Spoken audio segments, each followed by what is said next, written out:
ऐसा प्रतीत ही नहीं हो रहा था कि लाइट चली गई है। ऐसे स्वर में तालियां सभी की बज रही हैं और माताएं। अच्छा, एक मिनट के लिए पहले माताएं बोलेंगी नमः शिवाय, बोले नमः शिवाय, नमः शिवाय, बोले नमः शिवाय।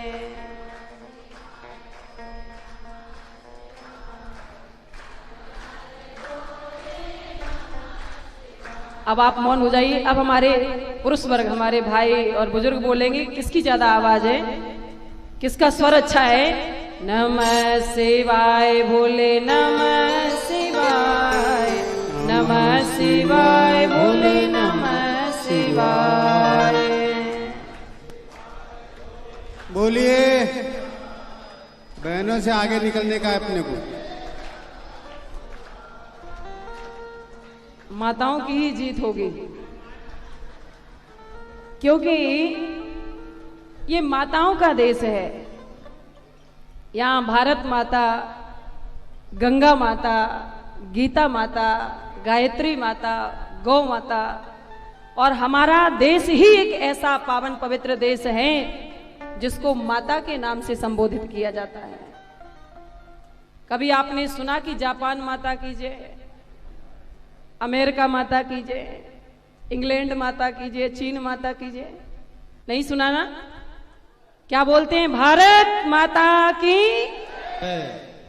भारत की धरती स्वर्ग भूमि है, अमृत यहाँ का पानी है, बच्चा बच्चा भगत सिंह है, बहने झांसी की।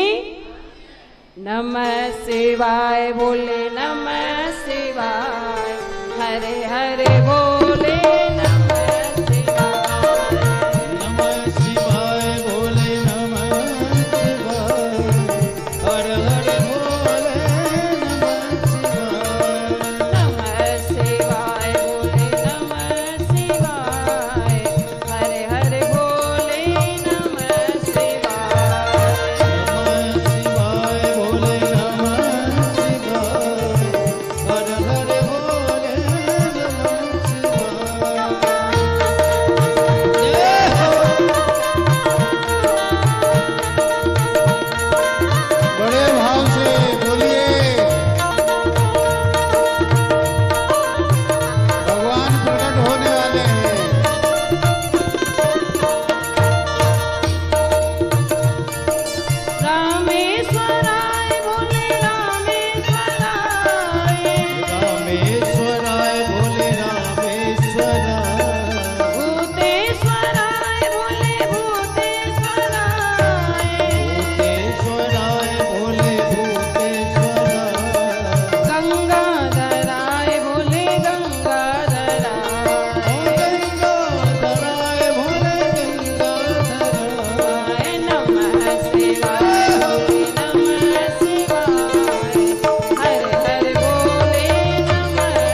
भाइयों जैसा संगीत शायद ही आपने अभी तक सुना हो।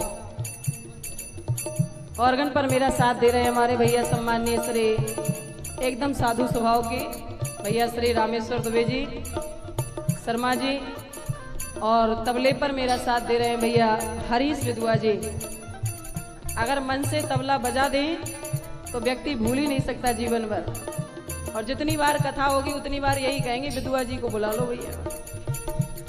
और बेंजू पर मेरा साथ दे रहे हैं हमारे भैया घनश्याम जी, बहुत ही सुंदर अपने वादन के माध्यम से परपक्वता से सभी को आनंद प्रदान कर रहे हैं, और पैड के माध्यम से और सुंदर सुंदर झांकियों का जो श्रृंगार करते हैं ऐसे हमारे भैया विनोद जी के लिए, सभी के लिए एक बार जोरदार तालियां।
महादेव भगवान की जय।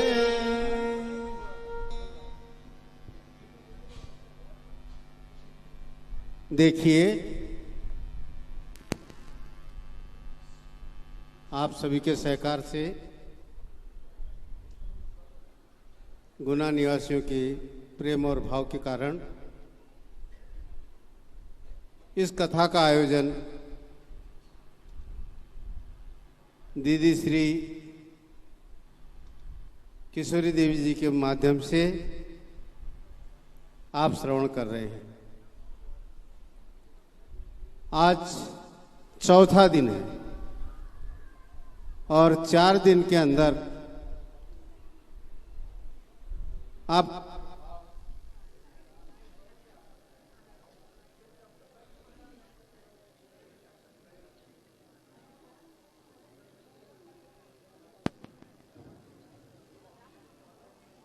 हेलो, आपका जो भाव प्रकट कर रहे हैं, मैं आपको सबको साधुवाद देता हूं।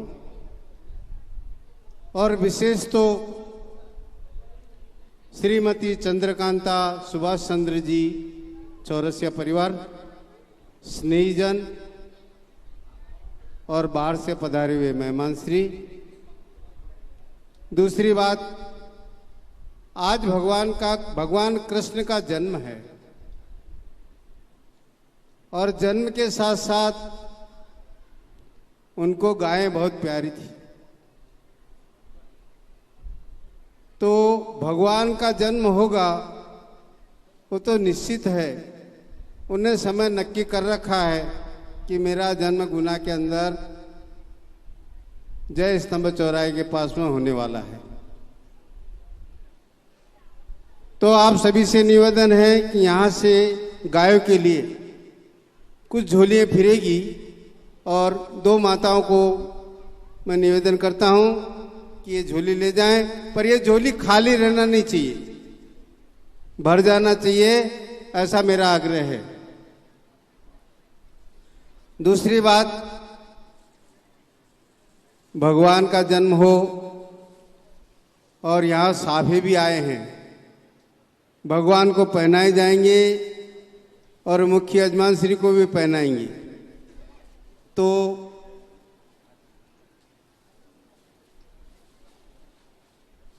मैं धन्यवाद देता हूं आप सभी को। पर एक बात और है कि हमारा कार्यालय यहाँ पर खुला हुआ है गायों के लिए और अन्य क्षेत्र के लिए। आपकी तरफ से पूर्ण सहकार मिले ऐसी मैं आशा करता हूँ। गुना के अंदर कोई निराश होकर जाने वाला नहीं है, क्योंकि उसका नाम ही गुना है। बहन ने पहले थोड़ी देर पहले लगभग 1:45 बजे गुना की व्याख्या की। गु मतलब अंधकार और ना मतलब कोई चीज की कमी नहीं रहने वाली। तो मैं आप सभी से निवेदन करूंगा कि यहाँ कथा होने के बाद थोड़ी देर के लिए कुछ 5 व्यक्ति मेरे से मिले और मेरे सुझाव को ग्रहण करें और आगे के कार्यक्रम बहन श्री कहेगी। मैं उनसे निवेदन करता हूँ। धन्यवाद आपको।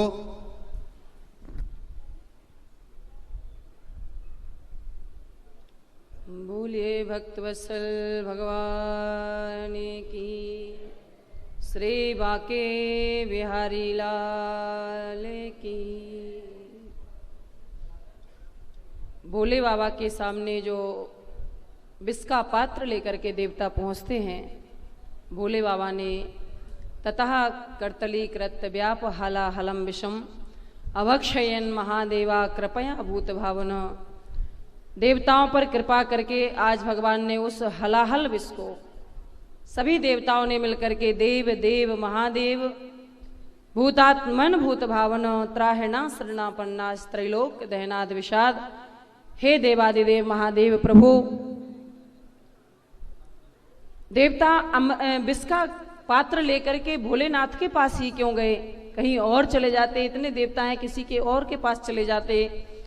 पर सभी देवताओं को पता है कि भगवान भोलेनाथ के जैसा कृपालु और कोई दूसरा देव ही नहीं, इसलिए सभी देवताओं को तो देव कहा जाता है, पर भोले बाबा को महा के भी देव महादेव हैं।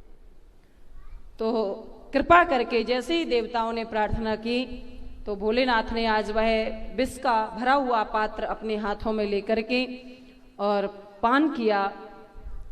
पीने लगे तो सोचने लगे कि मेरे हृदय में मेरे इष्टदेव प्रभु श्री रामचंद्र जी विराजते हैं, अगर मैंने इस विष को पी लिया और अंदर ले गया तो मेरे प्रभु को बड़ा कष्ट होगा, इस विष के माध्यम से पीड़ा होगी। अंदर ले गया तो प्रभु को कष्ट होगा, और मैं अगर इसको बाहर रखूंगा तो त्रिलोकी को कष्ट होगा। तो ना तो इसे बाहर रखने में फायदा है और ना ही अंदर ले जाने में लाभ है। इसको तो कंठ में रख करके ही शोभा प्रदान करनी चाहिए। इसलिए भोलेनाथ ने वह विष पिया और ना अंदर ले गए और ना ही उसको बाहर रखा। पहले रा का उच्चारण किया, रा अक्षर का उच्चारण किया और विष, संपूर्ण विष अपने मुंह में डाल के ऊपर से बोल दिया माँ। विष के साथ में राम शब्द जब जुड़ गया तो वो विष केवल विष नहीं बल्कि विष राम बन गया। गोस्वामी बाबा कहते हैं नाम प्रभाव जान सेवनी को, नाम के प्रभाव को भोलेनाथ ने जाना। कालकूट फल दीन अमी को, और नाम के प्रभाव को जान करके भगवान का नाम लेकर के जब विषपान किया तो उसी विष ने अमृत का काम किया। कालकूट फल दीन अमी को, हलाहल विष ने भी अमृत का काम किया।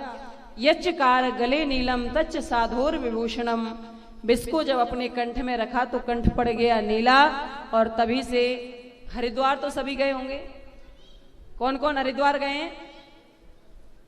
लगभग सभी गए हैं। जो हरिद्वार गए हैं वो शायद नीलकंठ भी गए होंगे, ऋषिकेश से थोड़ा ऊपर।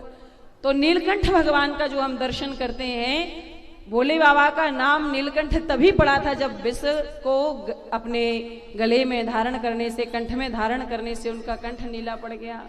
बोलिए नीलकंठ भगवान की जय। इस प्रकार से आज कृपा की भोलेनाथ ने देवताओं के ऊपर, और पुनः आकर के मंथन प्रारंभ हुआ।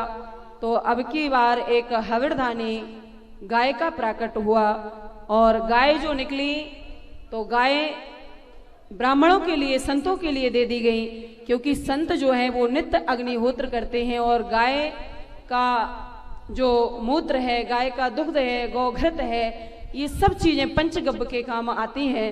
तो गाय संतों को समर्पित कर दी गई। और आगे चल करके महाप्रभु श्री सुखदेव जी महाराज कहते हैं जब पुनः मंथन हुआ तो स्वयं लक्ष्मी जी का प्राकट समुद्र मंथन से हुआ। ततश्चाविर्भूत साक्षात् श्री रमा भगवत परा रज्यंती दिशा कांता विद्युत सौदामिनी यथा। लक्ष्मी जी ने स्वयं प्रभु श्री हरि नारायण का वर्ण किया, भगवान के साथ में विवाह संपन्न हुआ, माला पहना दी उन्होंने लक्ष्मी जी ने भगवान को। और तभी से हम बोलने लगे, बोलिए लक्ष्मी नारायण भगवान की जय। लक्ष्मी नारायण की ही है और नारायण की ही रहेगी। इसलिए व्यर्थ में चेष्टा नहीं करना चाहिए कि लक्ष्मी हमारी हो जाए, वो तो नारायण की है तो हमेशा नारायण की ही रहेगी।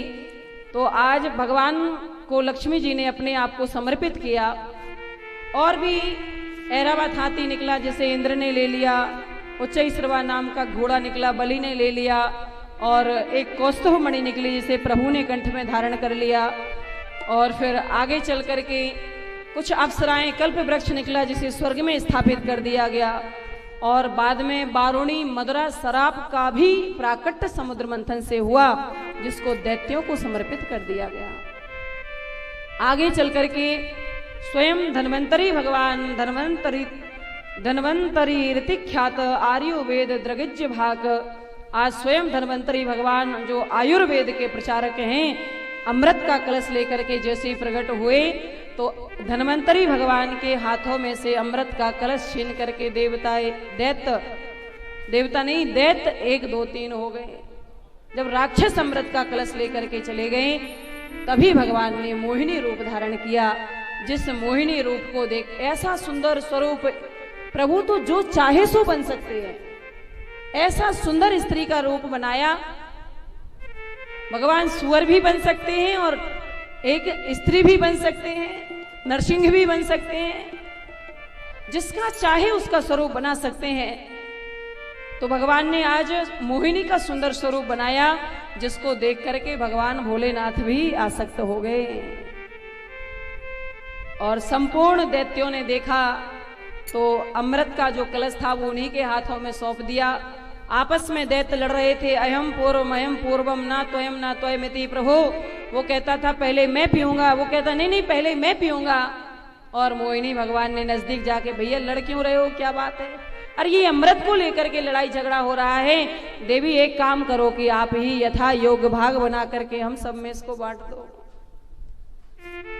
घड़ा समर्पित कर दिया। पीछे से रोते रोते देवता आ गए। मोहिनी भगवान ने पूछा ये कौन है? तो दैत्य कहने लगे ये भी हमारे ही भाई हैं, लेकिन ध्यान रखना देवी, इनको एक बूंद भी नहीं देना, सारा का सारा अमृत हम ही पिएंगे। प्रभु ने कहा ठीक है, इधर आओ, मैं तुम्हें एक बात समझाऊं।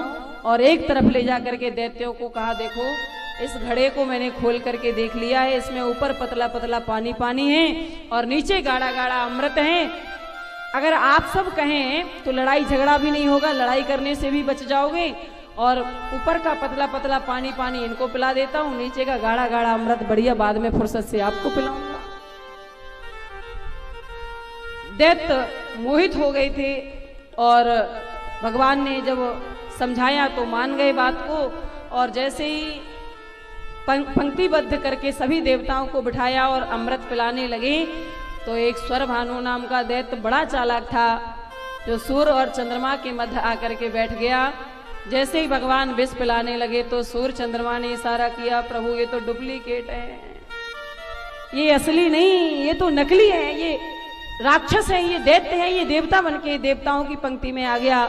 उसी समय भगवान ने चक्र निकाला और उसकी गोविंदाय नमो नमः की, लेकिन वो अमृत पी चुका था इसलिए मरा नहीं, उसके शरीर के 2 टुकड़े हो गए।